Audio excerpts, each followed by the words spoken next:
Salam pemirsa, 30 Juni 2025, krisis nuklir Iran kembali memasuki babak baru yang semakin panas di panggung internasional. Dalam perkembangan terkini, Wakil Menteri Luar Negeri Iran, Tak Ravanchi, secara terbuka mengungkapkan bahwa Amerika Serikat telah mengirim sinyal keinginan untuk kembali ke meja perundingan nuklir. Namun pernyataan ini langsung dibantah keras oleh Presiden AS, Donald Trump. Melalui platform Truth Social, Trump menegaskan, "Saya tidak pernah menawarkan apapun pada Iran. Sejak kami benar-benar menghancurkan fasilitas nuklir mereka, saya bahkan tidak pernah berbicara lagi dengan mereka." Sikap keras Trump ini sekaligus menutup peluang negosiasi baru pasca serangan udara AS Israel yang melumpuhkan sejumlah fasilitas nuklir Iran beberapa waktu lalu. Ancaman terhadap IAEA dan kecaman Eropa. Ketegangan juga semakin membara antara Iran dan Badan Energi Atom Internasional.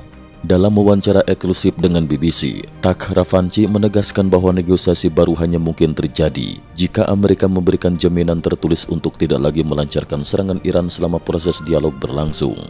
Selain itu, Iran juga menuntut kebebasan penuh untuk melanjutkan program pengayaan uraniumnya. Di sisi lain, Perancis, Jerman, dan Inggris mengeluarkan pernyataan bersama yang keras, mengecam ancaman Iran terhadap Direktur Jenderal IAEA, Rafael Grossi. Ketiga negara Eropa ini juga menuntut Iran agar segera kembali mematuhi kewajiban internasional, melanjutkan kerjasama secara penuh dengan IAEA, dan menjamin keselamatan personel lembaga tersebut. Situasi memanas setelah media pemerintah Iran menuding Rafael Grossi sebagai mata-mata Israel dan secara ekstrim menyerukan agar ia dieksekusi.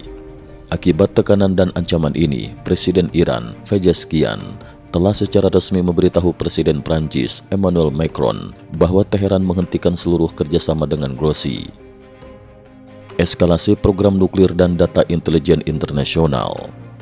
Dalam laporan rahasia IAEA terbaru hingga 17 Agustus 2024, terungkap bahwa stok uranium Iran yang diperkaya hingga 60% telah mencapai 49,8 pon, sekitar 22,6 kg.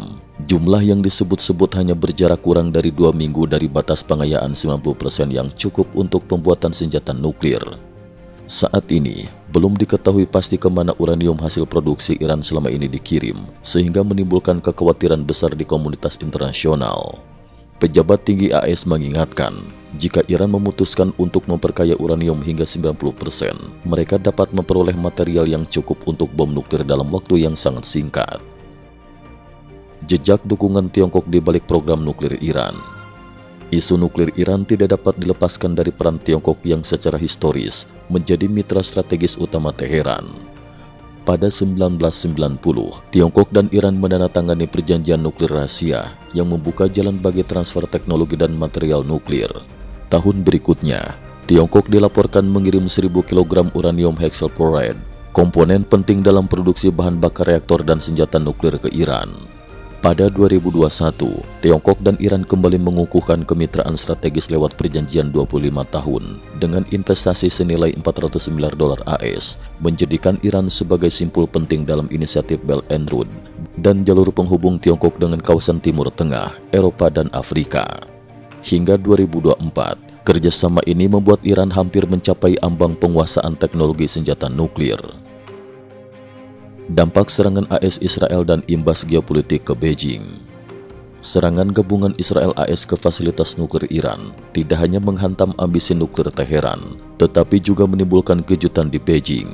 Seorang sumber internal Partai Komunis Tiongkok mengungkapkan bahwa perubahan drastis ini mengguncang kepemimpinan tertinggi Tiongkok.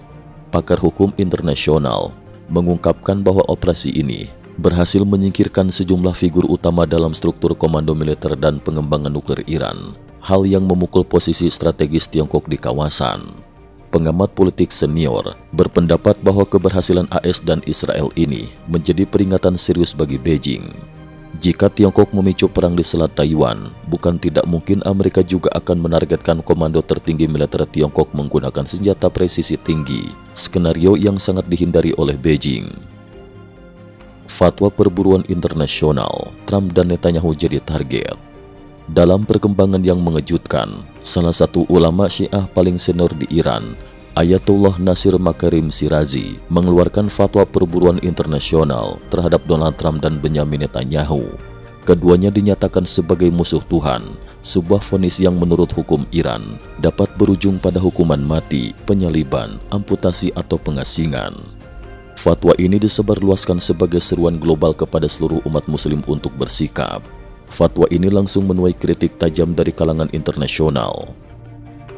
Penutup, ancaman krisis global. Perkembangan dramatis ini menandai babak baru dalam krisis nuklir Iran. Perbedaan sikap yang tajam antara Iran dan Barat, keterlibatan Tiongkok, serta ancaman kekerasan global akibat fatwa ulama Iran membuat situasi di kawasan kian berbahaya dan sulit diprediksi.